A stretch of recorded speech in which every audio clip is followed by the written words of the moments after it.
मिसाइलों से नहीं, जंगी जेटों से नहीं, न ही जंगी बेड़े। अब युद्ध का फैसला हाइड्रोजन बम से होगा। वही हाइड्रोजन बम जिसे एटम बम से हजारों गुना ज्यादा विनाशकारी कहा जाता है। वही एच बॉम्ब जिसके टेस्ट से दुनिया दहल जाती है। ट्रंप के सभी दावे खारिज किए जा सकते हैं, लेकिन आखिरी दावे को कोई भी हल्के में नहीं ले रहा। अमेरिका ने अगर अब एटमी धमाके शुरू कर दिए तो यकीन मानिए उसके दुश्मन देशों का धरती पर बचना नामुमकिन है। सुपर पावर के परमाणु प्रकोप का ट्रेलर पूरी दुनिया देख चुकी है। ऐसे में ट्रंप के न्यूक्लियर चैलेंज ने अमेरिका के दुश्मनों के बीच कोहराम मचा दिया है। अचानक से परमाणु युद्ध का माहौल अमेरिका क्यों बना रहा है? खुद 8 युद्ध को खत्म कराने का क्रेडिट ले रहे ट्रंप महाविनाश के हथियारों को इतना तूल क्यों दे रहे हैं? इन सवालों का जवाब इन तस्वीरों में छिपा है। तस्वीरें बीजिंग से आई हैं, जहां लाल दरबार कहे जाने वाले great hall of the people में शी जिनपिंग ने रूस के प्रधानमंत्री मिखाइल मिशुत्सिन से मुलाकात की है। ट्रंप जिनपिंग के बीच हुई बैठक के फौरन बाद रूस के प्रधानमंत्री की बीजिंग विजिट से सुपर पावर का दिमाग गर्म हो गया है, क्योंकि चीन ने रूस के साथ बड़े कारोबारी साझेदारी का ऐलान कर दिया है। दोनों देशों के बीच व्यापक कारोबारी और रणनीतिक साझेदारी से ट्रंप को जोर का झटका लगा है। प्रेसिडेंट ट्रंप ने शी जिनपिंग से पुतिन पर प्रेशर बनाकर यूक्रेन रूस युद्ध खत्म कराने की अपील की थी, लेकिन प्रेशर बनाना तो दूर, शी जिनपिंग ने पुतिन से बिग डील कर अमेरिका को करारा जवाब दे दिया है। ट्रंप ये मान चुके हैं कि एटमी रेस में अमेरिका बहुत पीछे है, जबकि सुपर पावर के सभी दुश्मन एकजुट हो रहे हैं।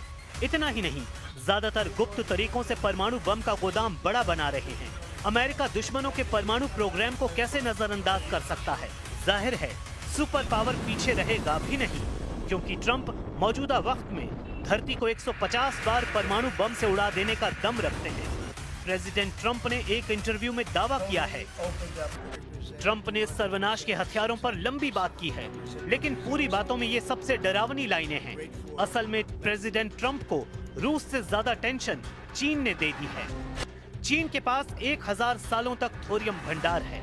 अमेरिका को जब से ये जानकारी मिली है, खलबली मच गई है। इसलिए प्रेसिडेंट ट्रंप ने चीन को अमेरिका के लिए सबसे बड़ा खतरा कहा है। इंटरव्यू में ट्रंप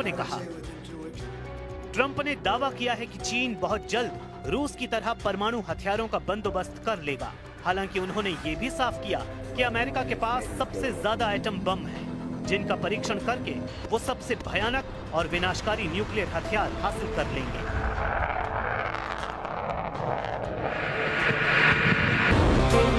अमेरिका को दुश्मनों के एटम बम से जितना खतरा है, उतना ही उसके दोस्त देशों को तबाही का डर है। अमेरिका पर निशाना साधने से पहले प्रेसिडेंट पुतिन यूरोप को परमाणु हमले से दहलाने की धमकी कई बार दोहराते आ रहे हैं। हाल ही में लगातार परमाणु हथियारों के परीक्षण से उनके अगले कदम का अंदाजा लगाया जा सकता है। अमेरिका को शक है कि पुतिन खुद हमले के बजाय किसी दोस्त देशों से यूरोप पर परमाणु बमों की बौछार करवा सकते हैं। इसके लिए किम जोंग उनका नाम सबसे आगे है। हालांकि अमेरिका के एटमी प्रोग्राम डायरेक्टर हीथर विलियम्स ने साफ किया है कि किम के डर से अमेरिका परमाणु टेस्ट नहीं कर रहा। सुपर पावर के परमाणु परीक्षण की असली वजह चीन और रूस है। ये तय है कि अब अमेरिका एटमी पावर बढ़ाएगा। इससे रूस और चीन को भी एक तरह से परमाणु हथियारों को बढ़ाने का लाइसेंस मिल जाएगा। वैसे भी न्यूक्लियर वॉर के आसार तेजी से बन रहे हैं। अमेरिका ने नेटो में अपने राजदूत मैथ्यू विटेकर को कीव भेजकर पुतिन को सख्त मैसेज दिया है। यूक्रेन ने अपने हथियारों की फैक्ट्रियां बर्लिन और कोपेनहेगन में बनाने की जानकारी दी है, जहां बने ड्रोन और तोपखानों के निर्यात से यूक्रेन को अच्छी खासी आर्थिक मदद मिलने वाली है। यूक्रेन जितना मजबूत होगा, पुतिन उतने ही आक्रामक होंगे। पुतिन जितने गुस्से में आएंगे, एटम बम पर उतना ही प्रेशर बढ़ेगा। वैसे प्रेसिडेंट पुतिन सीधे अमेरिका से युद्ध की जगह उन्हें फ्रंट पर घेरने की कोशिश में जुटे हैं, जहां सुपर पावर हमले कर रहा है। रूस के रक्षा समिति के उपाध्यक्ष एलेक्सी जुरावलेव ने दावा किया है कि पुतिन ट्रंप के खिलाफ ऑर्शनिक मिसाइल को युद्ध में उतार सकते हैं। पुतिन जिस फ्रंट पर एटमी मिसाइल की तैनाती करेंगे वो वेनेजुएला हो सकता है, जहां अमेरिका के हमले जारी हैं। वेनेजुएला के राष्ट्रपति निकोलस मादुरो ने ऐलान किया है कि वो हर दिन प्रेसिडेंट पुतिन के संपर्क में हैं। मादुरो ने दावा किया है कि पुतिन वेनेजुएला की रक्षा के लिए हर तरह से मदद के लिए तैयार है। जिस दांव से अमेरिका अब तक पुतिन को परेशान कर रहा था, वही रूस अब आजमा रहा है। मतलब अमेरिका के दुश्मनों को दोस्त बनाकर रूस युद्ध में उलझा रहा है। लेकिन ऑर्शनिक जैसी मिसाइल को क्या पुतिन मादुरो जैसे कट्टर लीडर को देने का जोखिम मोल ले सकते हैं? Если нужно будет, мы увидим, что требуется применение более мощного оружия средней дальности, мы, конечно, его используем.